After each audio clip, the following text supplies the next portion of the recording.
25 में विधानसभा चुनाव है और सभी पार्टियों के द्वारा जो है उसके कार्यकर्ता के द्वारा काफी क्षेत्र में घुमा जा रहा है, चीजों को देखा जा रहा है। इस बार 25 विधानसभा के चुनाव आप लोग किस तरह से लड़ रहे हैं? देखिए, हर पिछली बार भी चुनाव में जो हम लोगों का मुद्दा था, है ना, बेरोजगारी, महंगाई, भ्रष्टाचार, किसानों के हक की बात, शिक्षा व्यवस्था में सुधार की बात, चिकित्सा व्यवस्था में सुधार की बात, इन्हीं जमीनी मुद्दों पे हम लोगों ने सिंचाई, कार्रवाई, सुनवाई, दवाई, यही हमारा मुद्दा था और आज भी यही हमारा मुद्दा है। दूसरा जो बहुत मजबूती से हम लोगों ने जो इधर फील किया कि देश को आर्थिक आजादी, देश को आजादी तो मिली, लेकिन महिलाओं को कभी आर्थिक आजादी नहीं मिली। बिहार में आज भी महिलाएं जो है वो कहीं ना कहीं से आर्थिक रूप से इतनी ज्यादा कमजोर है कि उनको हर एक चीज के लिए डिपेंड रहना पड़ता है, पतियों पे, पुत्र पे। और पति और पुत्र के हालात भी वैसे नहीं है कि वो सब कुछ उनकी ख्वाहिशों को पूरा कर सके, क्योंकि बेचारा खुद माइग्रेटेड लेबर बन चुका है यहाँ का नौजवान बिहार का। वो अगर 2 वक्त की रोटी के लिए धान काटने, धान बोने, मजदूरी करने अगर बाहर ना जाए बिहार को छोड़ करके, तो उसके घर में चूल्हा भी नहीं जलेगा। ये आज बिहार की सच्चाई बन चुकी है। पलायन जो है वो बिहार की सच्चाई बन चुकी है। तो ये स्थिति है। तो मेन हम लोग का ये भी है कि महिलाओं की आर्थिक आजादी कैसे मिले। तो तेजस्वी यादव की जो घोषणा है ना, कि जो पेंशन है वो 400 से बढ़ा के 1500 किया जाए और 2500 रुपये प्रति माह महिलाओं के, बहनों के खाते में जाए, जिनसे उनको जो मन हो सके वो पहन सकेंगी, जो मन हो सकेगा वो खा सकेंगी, अपने मन से अगर कुछ इच्छा है उनको तो वो कर सकेंगी। ये बहुत बड़ी बात होगी। तो हमें लगता है कि महिलाओं ने जिस तकलीफ को झेला है, इस वजह से आधी आबादी तो जरूर इसके लिए हम लोगों के साथ हैं। इंडिया बोल रहे कहाँ से पैसा लाएंगे, इतना गैस सिलेंडर सस्ता कर रहे हैं, महिला को दे रहे हैं, वृद्धा पेंशन दे रहे हैं, विकलांग को दे रहे हैं, कहाँ से इतना पैसा लाएंगे? देखिए, उनकी तरह हम लोग ना जुमलाबाजी नहीं कर रहे हैं। उनकी तरह की जहां कहा था कि 2022 तक सारे मकान पक्के के हो जाएंगे, नहीं हुए। 2022 तक किसानों की आय दुगनी हो जाएगी, नहीं हुए। महंगाई खत्म कर देंगे, नहीं कर पाए। 500 का सिलेंडर बहुत महंगा लगा था तो सस्ता करके 1200 कर दिया। और 15 लाख रुपए प्रति जो है सो सभी के खाते में जाएंगे।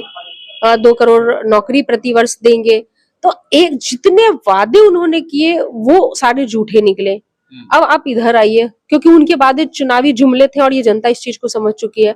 तेजस्वी जी ने घोषणा करी थी कि हमारी सरकार आएगी तो हम 10 लाख रोजगार नौकरी देने का काम करेंगे। मात्र 17 महीनों में 5 लाख देकर के उन्होंने अपनी बात को, जो उन्होंने कहा वो उन्होंने किया। और इस बात को बिहार की जनता ने देख भी लिया कि यही वो व्यक्ति है जो कह रहे हैं वो उसको करके दिखाएंगे। नीतीश जी बोल रहे हैं कि ये तो हम किए हैं। नहीं, उसके ठीक पहले जब हमारी सरकार नहीं थी और उसके ठीक पहले जो सदन का सत्र चल रहा था, उसमें यही नीतीश जी ने कहा था कि कहाँ से पैसा लाओगे, अपने बाप के यहाँ से पैसा लाओगे। और जब हमारी सरकार आती है साथ में तो वही पैसा आ जाता है। तो जहां से वो पैसा आया था वहां से ये भी पैसा आएगा। और रही बात की वो हमने किया, तो भैया उसी 17 महीने में क्यों किया? पहले कर लेते, बाद में कर लेते। तो अभी भी तुमसे कुछ नहीं दिया जा रहा और पहले भी तुमने नहीं दिया था। दिया तो उसी 17 महीने में, जिसके ठीक पहले तुमने कहा था कि पैसे कहाँ से आएंगे, बाप के यहाँ से आएंगे।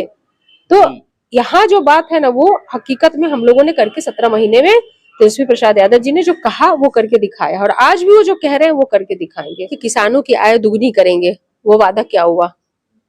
क्या हुआ तेरा वादा? कर दिया?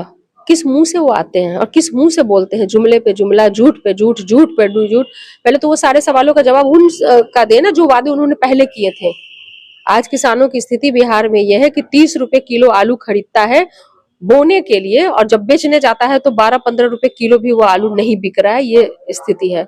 आय का तो पता नहीं, किसानों का व्यय जरूर 3 गुना ज्यादा बढ़ गया। आय दुगना नहीं हुआ, व्यय किसानों का खर्चा जो है वो 3 गुना ज्यादा हो गया। ये स्थिति है किसानों की। पब्लिक तो उनकी बात मान रहे हैं। आप लोग उनको कैसे मना रहे हैं पब्लिक को? पब्लिक तो मोदी जी की ही बात सुन रहे हैं। पब्लिक यहाँ, अच्छा एक बात बताइए, भी सरकार बना ली है, यहाँ की बात करिए, ठीक है। यहाँ पे क्या सबसे ज्यादा सीटें आ गई थी? क्या भाजपा को पिछले विधानसभा में सबसे ज्यादा सीट आ गई थी या नीतीश कुमार जी को आ गई थी? किसको आ गई थी?